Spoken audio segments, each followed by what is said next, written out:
Picking up where we left off, GPI got us new valve springs and a spring tool, and while switching the valve springs, we ran into another issue.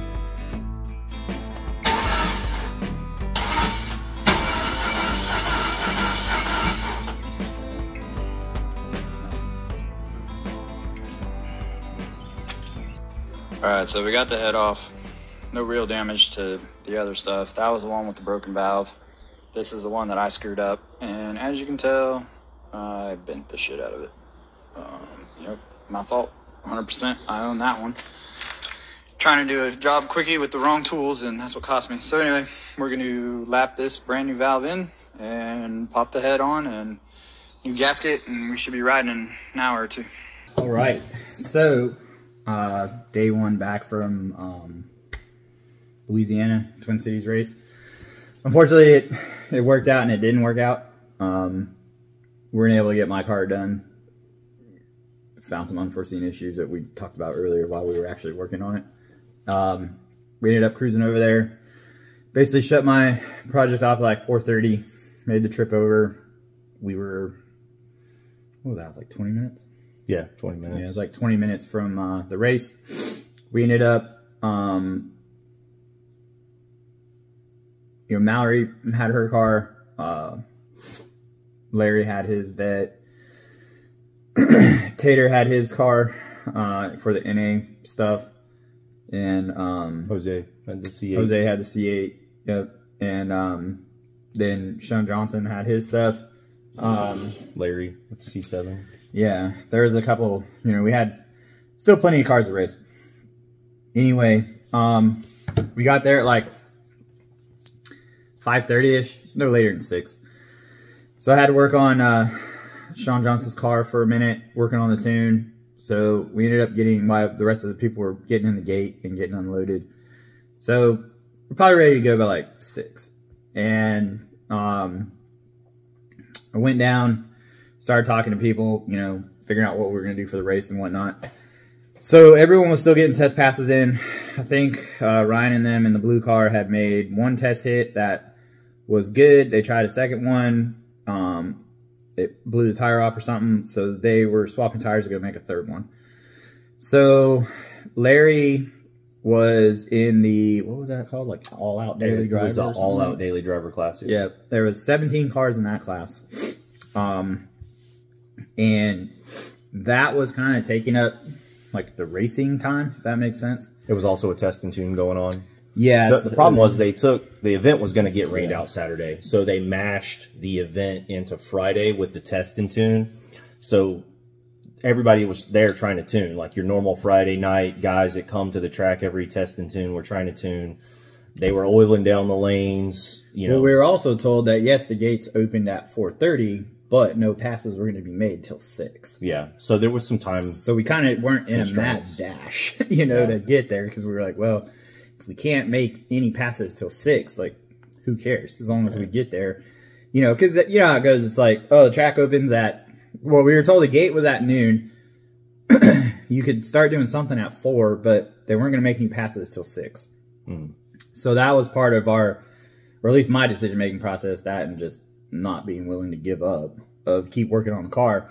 And I needed to be there for the racing to do some of the tuning stuff anyway, so it's not like my whole crew could roll out without me anyway. Plus, I needed to be there to get in the gate and all that. So, like I said, called it quits, moved on.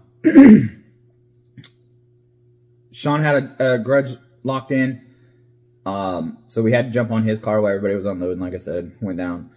But yeah, so basically by the time we got down there to start making test hits, we made test hits in Mallory's car. Larry was in the shootout that had 17 cars in it. And that's kind of where the shootout is, where things kind of started going, I don't want to say awry, but where the event started slowing down. Yeah, so and that all-out daily driver was actually scheduled for Friday night anyway. So everybody, the 17 cars, which made up the majority of, honestly, people that showed up. I mean, there was a ton of stuff, a ton of cars there. However, for the actual, like, amount of cars that were going to, for the event that we're racing, yeah, there wasn't really all that many because everyone was expecting Saturday to get canceled.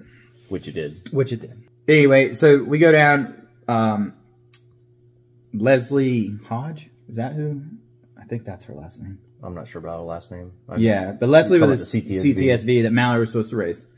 They all lined up. So like Mallory, Leslie, all them that were for the grudging stuff lined up in one lane to go do TNTs. And in the other lane was some of the Power Adder guys, from what I could tell, that were doing their TNT stuff. Leslie and Kevin lined up. Mallory was behind her. For some reason, I think someone at the staging lane where the lines got confused, thinking that they were going into some sort of, racing when people were just really making test hits. Something was going on with Kevin's trans brake. They ended up sending Leslie, and she made it to like the 330, and I think they cut it off or whatever they did. And so Mallory was next, but Kevin was still sitting there. So we tried to bring Mallory up just to match up so we could get a pass in, but then they kept stopping her and all that other stuff. So once Kevin blew through the light, once his trans brake didn't hold, he rolled through the light, he backed up, then they started having problems with the tree.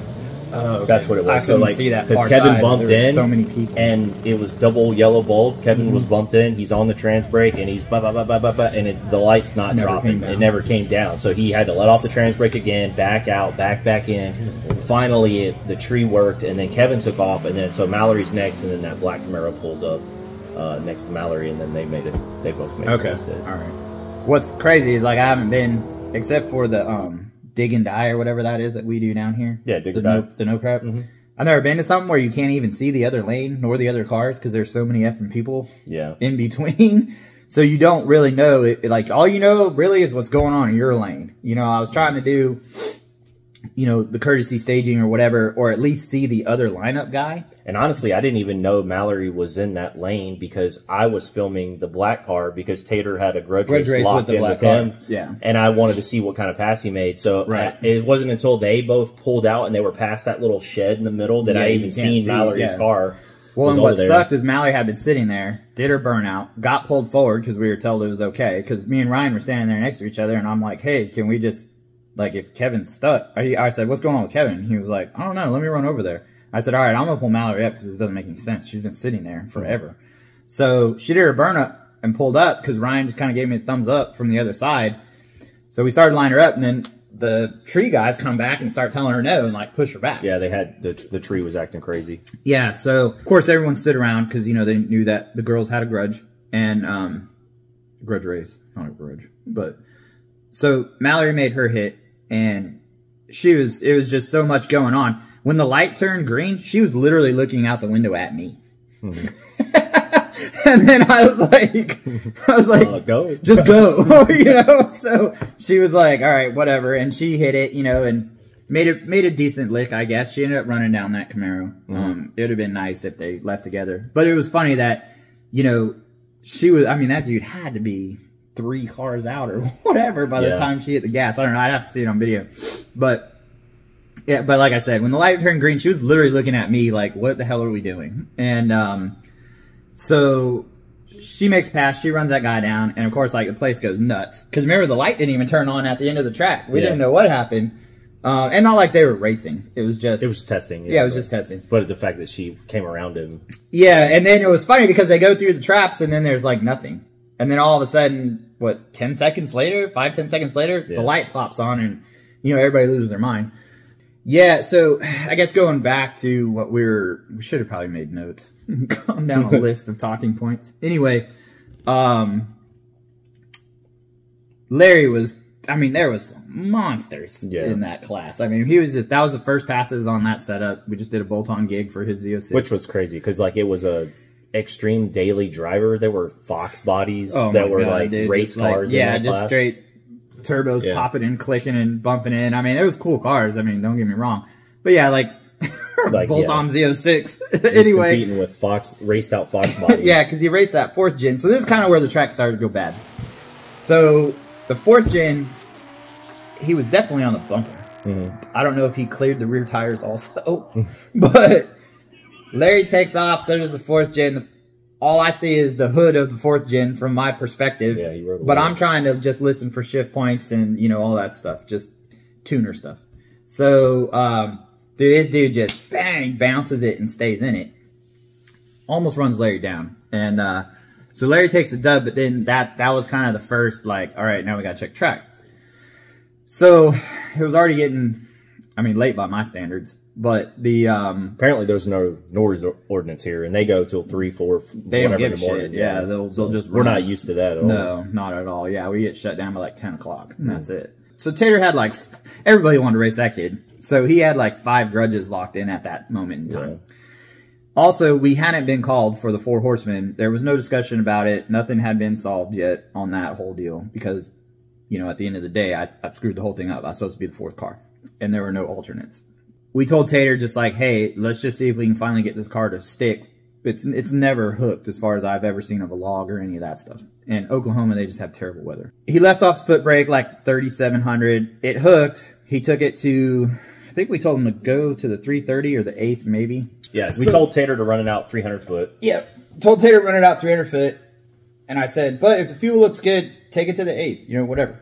Anytime I go to a new track, what I try to do is when I'm warming the car up, go to at least the end of the track so I know where that's at. Mm-hmm. And then I try to walk it or drive it backwards as much as I can. So I know where the markers are, how much let off I have, all that stuff. Tater didn't even know where the 8th was. He didn't know where the end of the track was, you know. So he didn't make it to the 8th. But the numbers look pretty freaking good for not making it to the 8th. So we were like, huh, all right, well, let's make some adjustments. The cool thing about I got as much as I don't like the overdrive or the non-overdrive transmissions in like the 3 speeds. On a tuning perspective, once you get the ECM side sorted out, there's a whole lot less to worry about because it's like I don't have to adjust shift points. I don't have to do anything. So, and you know we know that with the A8s and the A10s, I mean the transmission is king. You know if you don't have the shift points right, if you don't have a million tables right, car's gonna be slow. There's just no way around it. We were happy with this first pass, actually. We're pretty, I was like, oh, shoot, check that out. So we go back up. While we're up there, looking at Mallory's log, talking to Larry about his pass, and looking at Tater's, I think everyone's like, oh, crap. And, like, we look back, and there is a freaking cloud of smoke just all the way down the track. And then we hear over the thing, hey, we're going to be, what'd they say, like an hour? Or something like an hour and a half. We're going to be shut down trying to fix this lane. So I think Popeye at that time was just like, screw it. Let's just run the 1 lane they kept for the running TNT. 1 lane, the right lane. Yeah, so we pull back down in the lanes for another TNT pass in all 3 cars. Or, well, Larry still had to race his races, but now that wasn't going to happen because there wasn't 2 lanes anymore. Now, I don't think there was 2 lanes again for the rest of the night. The rest of the night, no. Yeah. It started, Yeah, so that was the left lane that got hosed down on that one. They shut the left lane down, and then they let the right lane keep making passes. But then someone hosed down the right lane for a little bit, so then that shut everything down. So at that point, if my memory serves, that's when they called us up for like the 4 horsemen and all that stuff. They called a driver's meeting. Yeah. Because I was standing down on the line waiting for someone, I think maybe Mallory made her second test. She made one more. One more test hit. Yeah, so sent her. And then they were calling me over for the 4 horsemen race. So we walked over to that driver's meeting, and I was kind of like, I don't know why I'm standing here. I don't have a car. While they were discussing how they were going to do it, you know, I was like, hey, look, I'm throwing my money in the pot just so that it's at least even money. I said, but I don't really know what you guys are going to do about the race. Like, what are you going to flip a coin? I mean, one person's getting a bye to the final. You know what I mean? And so I don't think any of them wanted that. What also seemed to be transpiring, and I could be wrong, is that Tyler and Jarvis had a $10,000 race locked in. But that race was supposed to happen first round of the 4 horsemen. But once there wasn't 4 horsemen, there became a debate of if they were going to run that $10,000 race as the first pass, and Ryan got a free pass to the final. Right. So at that point, they were like, hey, that, you know, cool that you're going to leave your money and this and that. And then they said, well, why don't you let Tater in? Or we'll let Tater in to take your spot. He said, you don't have another car to take your spot. So at that point, I was like, well, we don't have another $2,000 to buy in. And they were like, well, or basically we weren't willing to put another $2,000 in to buy in. And then everyone was like, no, that's not what we're saying. Just, we'll keep your $2,000 in the pot and Tater just gets your spot. So I was like, all right, cool. But Tater, like I said, had like 5 races locked in, and that kid was still in front of us with the 1. Yeah. So, what we decided, in my mind, they said that the 4 horsemen were going to get 2 more hits, and then we were going to go into the race. Everyone was going to get 1 to 2 more test hits if they needed it. So what we ended up doing, I just felt like I bought Tater 3 test hits, basically. Yeah. So I wasn't focused on the 4 horsemen anymore. That $2,000 was gone. Like, it would have been gone regardless. Tyler was probably going to win, to be honest with you. Unless someone pulled a rabbit out of their hat. That car's fast. It's crazy fast. He was going to win. It's just like something catastrophic would have happened. Would have had to have happened for him not to win. But I was like, okay, so I just bought $2,000 worth of 3 passes for $2,000 to get Tater's car dialed in. But on the 5 grudges after that, we were going to make our money back. Well, none of that happened. Yeah. Tater did get 1 more test. Tater got 1 more test hit in. And ran a PB. Yep, he PB'd it for sure. Yeah. And the 8th was enough from what we were told about the other cars and what we know. He would have won all of his grudge races. And there was more left in the car. Like I said, we were still making adjustments. I was going to use those next 2 or 3 hits to, wick it up and see how fast we could go. So, and also not knowing where the end of the stripe, he didn't know where the stripe was. So he let off like 1,000. He let off early before he let off before the quarter. He ran the full 8th. Yeah, and the track took, like, we left off trans brake. We only took it to $5,000, left off trans brake, and it took it like a champ. We had like, probably 23 pounds of air in the tires at that point. So we could have gone up on the tire pressure. We could have left at 6,000, and I think he would have. The track would have held it. It would have held it, and he would have knocked another couple tenths off. The track prep was really good. I would say that. All in all, though, I think that would have made him competitive. For sure. For sure. I think it would have been a dogfight in the 4 horsemen for sure. He makes that. We go back. And then we hear like, hey, we're going to shut everything down to fix the lanes, and it's going to take X amount of time. So then it was like driver's meeting after driver's meeting.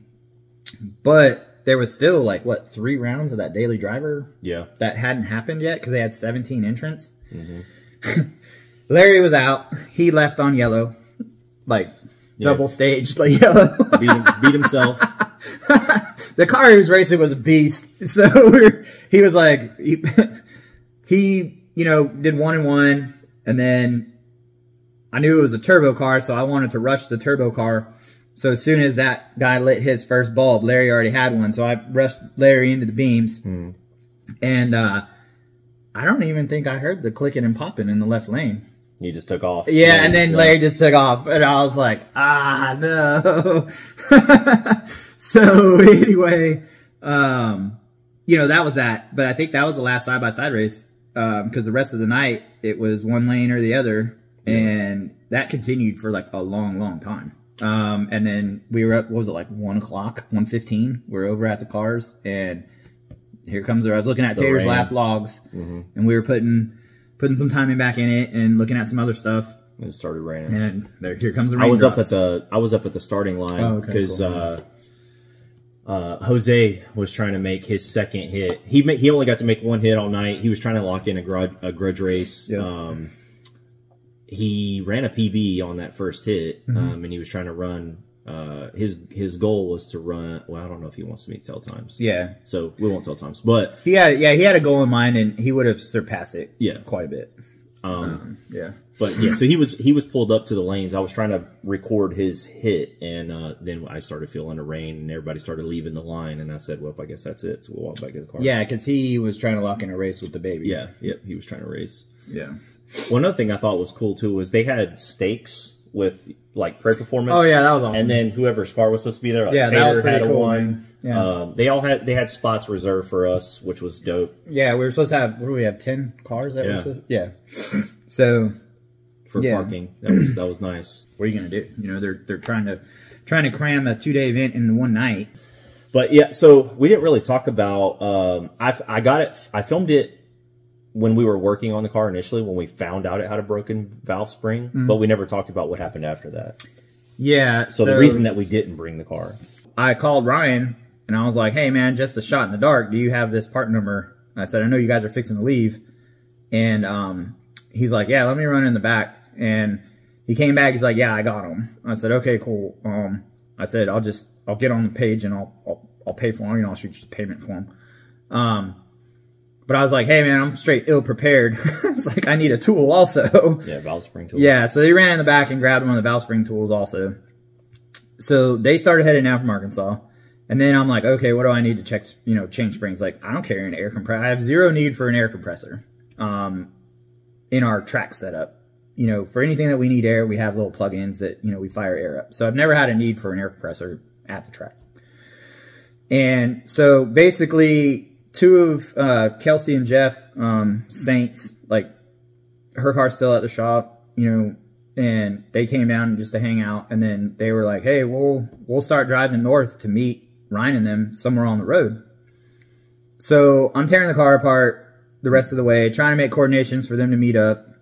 Me, Ben, and Lisa ran Yeah, to Harbor Freight. Okay, so yeah, the three of you guys. To get a pancake air compressor, so we had air. Yeah, and I thought that was going to be enough. Like, if we got it to 100 and something PSI, once we plugged it in, by the time, you know, I'm pretty good at swapping valve springs on a car.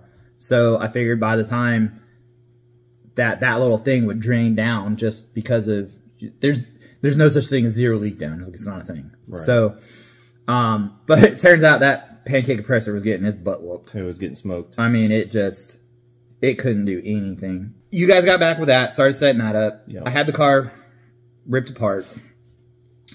Kelsey and Jeff came back. We had put air to that cylinder with the broken valve spring, and it sealed up, so we were good. I was going to just change that one spring just to keep the time frame down and just get the car running. And then, you know, I start reading all the comments on the internet.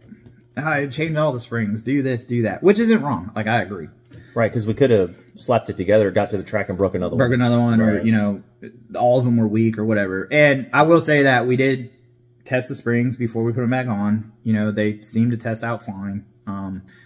It's a 1-800 install height. They're 1803, give or take a thou on the intakes, and 1806 on the exhaust. So it's not an install error at the end of the day. We've been running these springs since 2020.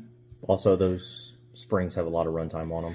So yeah, they do. They have a lot of time. I mean, those springs have been on 3 or 4 different motors now, right? All with the same stuff. And there was no indication by this time that we needed to change them. Like, no, I mean, don't change shit unless it breaks. Yeah, so there was, you know, especially after we tested it and we thought it was okay, and you know, all that stuff. And the car made, you know, the car made 712 on C85, and then you know, we couldn't get M5 in it. The original build, we tried to run M5. The original build only made like 670 or whatever it made. So we were able to get all the M5 in.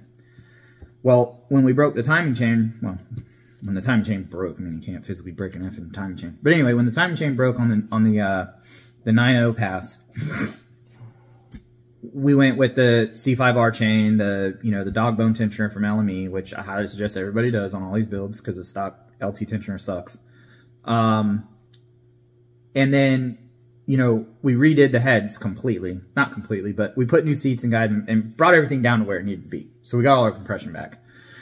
When we did that, though, we set purposely the valve install height so that when we put the springs on, the springs would be at 1-800, which is the install height. So we basically built the head around that freaking spring and to maximize the compression. Well, when we came back, the car made well over what it did the first time on M5 on C85. So we couldn't get M5 in the car. That's where we came up with that dual meth nozzle sprayer thing that's hooked up, trying to see if we could get full M5 in the car. And that was nitrous. Yeah, that was nitrous. Which was part of the joke. Like, at the end of the day, let's be honest. We like messing with people just because everyone tries to mess with us. So we think it's funny. So we wanted, you know, people to see the nitrous solenoid and to see it running up to the freaking throttle bodies.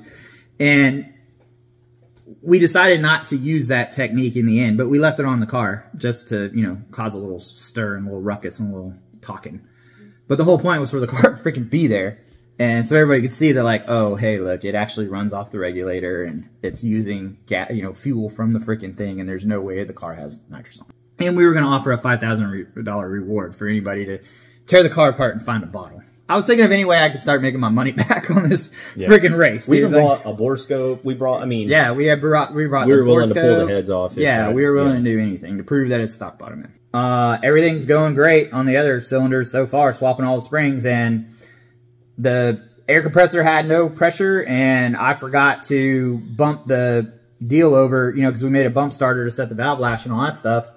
So I forgot to bump it over on that cylinder, you know, just because there was so much going on and we were in a mad dash to get to the race. So basically I go to put the new springs on, and when it started to tighten down, the spring hit the top of the valve and started to drop the valve into the cylinder. When that happened, the air pressure got over it and started to drive it down. So anyway, I grabbed it, you know, I was able to get like my side of my finger in there, because I didn't really have any pressure on the springs. I just kind of pulled it back.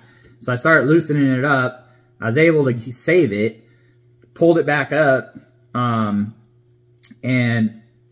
I left it kind of pushed down. I hit the bump start, and I thought it just basically pushed it up, and I was on the upstroke, because it didn't push it up like all the way really, or it didn't feel like it. But it still wasn't enough air to keep the valve sealed, basically. So it started to pull it back down again without the spring on. I reached down to grab it, and it had already disappeared too far down. So I could see the valve tip in the valve stem because it was against the piston. So I was like, okay, well, I still have the upstroke, and I can't, you know, it's a titanium valve. I can't stick anything in there to get it. So I hit the bump start, and the piston had already over-rotated. So the bump start dropped the valve into the hole, and then since there's nothing to stop it, even though I just triggered it for a second, it rotated it back over, it pushed the valve up into the intake port, and bent the stem. So I don't know how to say that again. Can you edit around it? So